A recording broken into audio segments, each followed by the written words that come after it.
2 chicken ముక్కలు కూడా దీనికి వేసేసుకోవచ్చు. చూడండి ఎంతో ఈజీగా పర్ఫెక్ట్గా మనకి రెడీ అయిపోయింది. ఇలా ప్రతి చికెన్ ముక్క చేసుకొని దానిపైన కుక్ అయిన తర్వాత దీనిపైన సాస్ వేసుకొని తింటే ఓహో ఎంత సూపర్గా ఉంటుంది. మరి సో మిగతాయి కూడా మనం చేద్దాం. ఒకటి గుర్తుపెట్టుకోండి, ఈ పుల్లల్ని నీళ్ళల్లో పెట్టుకోవడం వల్ల మనకి మనం పెనం మీద దేని మీద వండుకున్నా కాలకుండా ఉంటుంది.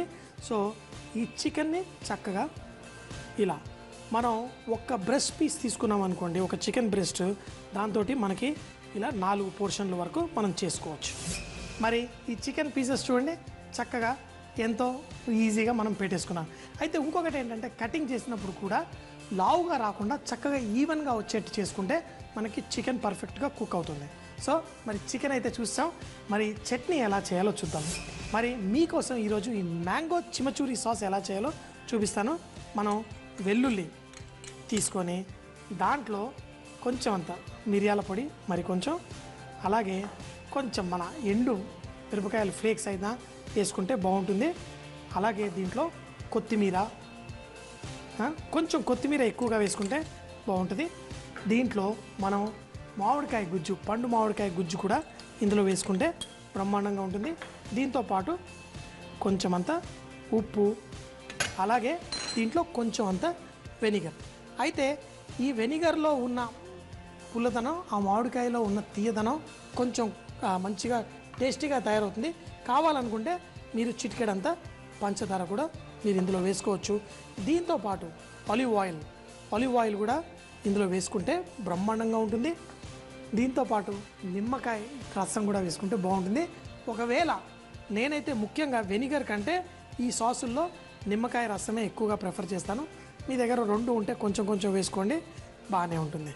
సో ఈ వేసేసి ఇది మిక్సీలో వేసి మంచి చట్నీ చిమచూరి, అది కూడా మ్యాంగో వేసి చేసుకున్నాము. మరి కొంచెం అంత నిమ్మకాయ ఇక్కడ మిగిలింది, మనం ఈ చికెన్ కూడా కొంచెం వేసేసుకుందాం. వేసి చక్కగా ఈ చికెన్ కూడా పట్టించి మరి తర్వాత ఈ సాసు ఈ చికెను ఎలా వడ్డించుకోవాలో చూద్దాం. ఈ చికెన్ చేయడానికి కూడా మన పెనం వేడెక్కిందా లేదా చూసుకుందాం.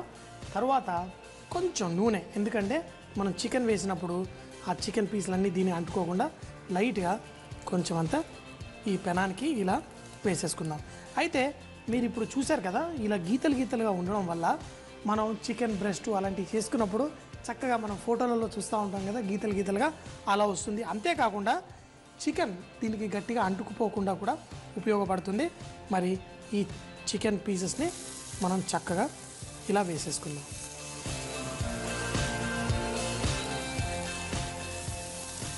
మరి 2 వైపులా మంచిగా కుక్ అయ్యేంత వరకు మనం 2 వైపులా కుక్ చేసుకొని తర్వాత దీన్ని వడ్డించుకుందాం. అయితే మీకు కావాలంటే ఈ సాస్ కూడా దీనికి కొంచెం కోట్ చేసుకోవచ్చు, లేదంటే ఒక బౌల్లో కూడా ఇవ్వచ్చు. మనం కొంచెం అంత ఈ సాస్ దీనికి కోట్ చేసుకుందాం, అప్పుడు చాలా బాగుంటుంది. కాకపోతే ఒక 2 నిమిషాలు ఒకవైపు ఉడికిన తర్వాత ఇంకొక సైడు మరో 2 నిమిషాలు కుక్ చేసుకుందాం.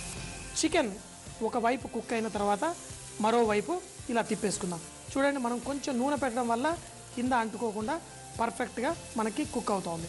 అందులో మనం వేసిన ఆ ఒరిగానో, అంటే మనం ఎండిపోయిన మరుమం, అలాగే లేకపోతే తులసాకు, అవి కూడా వేసుకున్నా మీకు బ్రహ్మాండంగా ఉంటుంది. ఇప్పుడు ఇలా చికెన్ కుక్ చేసుకోవడం వల్ల మంచిగా జ్యూసీగా, మరి తినడానికి కూడా బ్రహ్మాండంగా ఉంటుంది. కొంచెం కుక్ అయిన తర్వాత కొంచెం దగ్గరికి చేసుకోవడం వల్ల ఇంకా పర్ఫెక్ట్గా కుక్ అవుతుంది.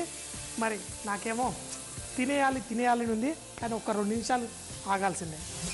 మనం చేసుకున్న ఈ సాస్ ఏదైతే ఉందో కొంచెం బౌల్లో కూడా మనం తీసుకుందాం. మరి ఇందాకే చెప్పాను, కొంచెం మనం ఈ చికెన్ మీద కూడా మనం ఈ సాస్ని వేసుకొని లైట్గా కుక్ చేసుకుందాం. ముందే వేయలేదు, ఎందుకంటే ఇది ఎక్కువగా ఫ్రై అయిపోతుంది. సో ఇది ఆల్మోస్ట్ ఇప్పుడు మన చికెన్ కుక్ అయిపోయింది. లాస్ట్గా కొంచెం అంతా ఒక సైడ్ నుంచి వేసి దీన్ని మరోవైపు ఇలా తిప్పుతాను. ఇప్పుడు అని కొంచెం పొగలాగా వస్తుంది. ఈ మసాలా అంటే ఇందులో మనం ఏదైతే ఒలివ్ ఆయిల్ అది వేసామో దానివల్ల కూడా మంచి టేస్ట్ వస్తుంది. సో ఇప్పుడు మన ఈ మామిడి పండుతో చేసుకున్న ఈ చికెన్ చిమాచూరి రెడీ అయిపోయింది. మరి దాని తర్వాత దీన్ని తీసి మనం ప్లేట్లో ప్రెజెంటేషన్ ఇచ్చుకుందాం. చాలా జ్యూసీగా, అంటే ఇలా కుక్ చేసుకోవడం వల్ల మనకి చికెన్ చాలా టేస్టీగా జ్యూసీగా ఉంటుంది. మీరు కావాలంటే మంచి పులావ్, వెజిటేబుల్ పులావ్ కానీ సాఫ్రన్ ఫ్లేవర్తో పులావ్ కానీ చేసుకొని దానిపైన ఈ పుల్లల్ని మనం పెట్టి వడ్డించుకుంటే చాలా బాగుంటుంది. మరి ఇన్ని ఒకేసారి పెట్టేస్తే ఇది ఓకే. ఇదిగోండి మన ప్లేట్ రెడీ అయిపోయింది.